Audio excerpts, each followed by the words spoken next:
Hello! Good morning sa inyong lahat. Ayan, nandito na ulit sa kusina. Alam niyo na yan, pag sa kusina, anong gagawin natin? Magbablog tayo ng pagkain.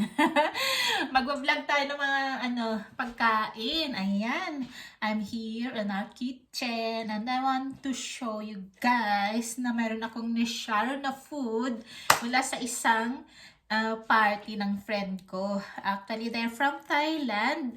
But after the party, they give me foods to bring home. Ayan, may mga pagkain tayong So, ito lang i-share ko sa inyo na pag may mga party-party, nagsasharon tayo no, mga Pinoy, 'di ba? Mostly. Ganun sa kanila sa Thailand. Yan, ang mga Thailander friends ko. Nag-aano din sila, isip din sila na padalhan ng mga pagkain yung mga visitors nila. So, isa ako doon sa Naki Sharon. Ayan, ang dami kong plastic. Oh, yan. Ang mga plastic na nilagyan ng pagkain. Isang plastic talaga. Ganon din, di ba? So, ito yung mga foods. I-share ko sa inyo. Ito yung mga foods na binigay niya sa akin. Unahin natin ito. Pad Thai. O, di ba? Pag sabihing Thailand, itong favorite ito ang pinaka-common na makikita natin sa hapagkainan nila yung pad thai kahit saan restaurants, 'di ba? Or Thai restaurants, they always serve pad thai. Yan. Ang sarap nito. So, homemade, more delicious. Yes. And then I have few desserts from Thailand. I don't remember the name, but it's like gulaman. Yan. It's like gulaman. This one. It's made of sago. Different kinds. They can do, pwede silang yung sago, pwede rin yung parang wheat flour. Ano ba tawag dyan? Basta, ganon.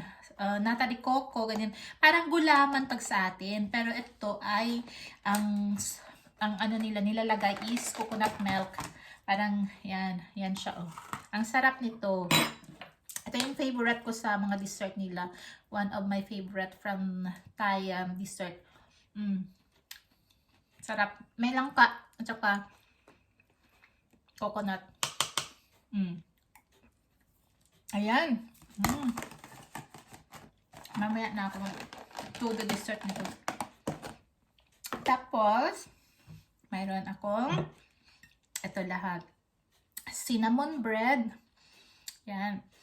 Ang bango. Tapos ito, tinapay siya na mayroong pandan sa loob. Ang sarap ng pandan, di ba? Kaya yan, green. Ay pandan. Tapos ito naman, parang chiffon bread sa atin.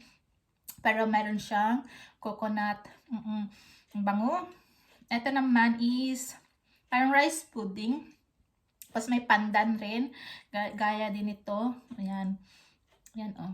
Mahirap daw to igawin.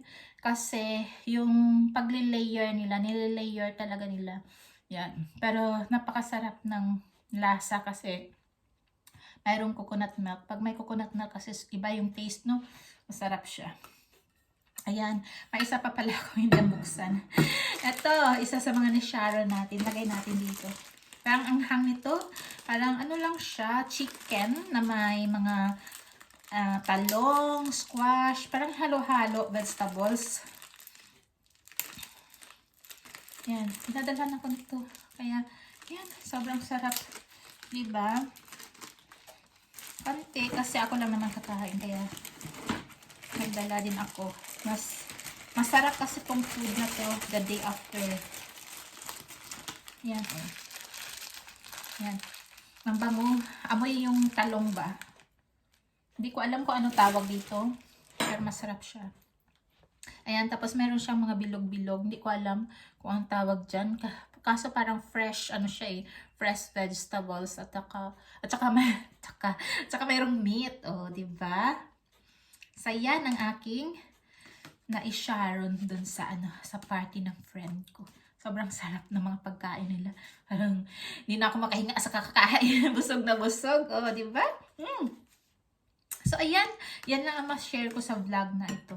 na kahit saang party-party tayo napunta, talagang mayroong nagbibigay sa atin ng mai-Sharon. O yun, pauwi. Meron tayong mga Sharon. Ano ang tawag doon? Mayroon tayong pagkain dala na, anta dyan, pinutos-putos na ba? Nako, mahirapan kayo mag-intindi kasi labas naman yung pagka-Ilongga ko. Ay, abot na lang gid. O yan, amo lang ni amo lang ni amo ni ano yung vlog ko. This is this is the only thing I can share for this vlog.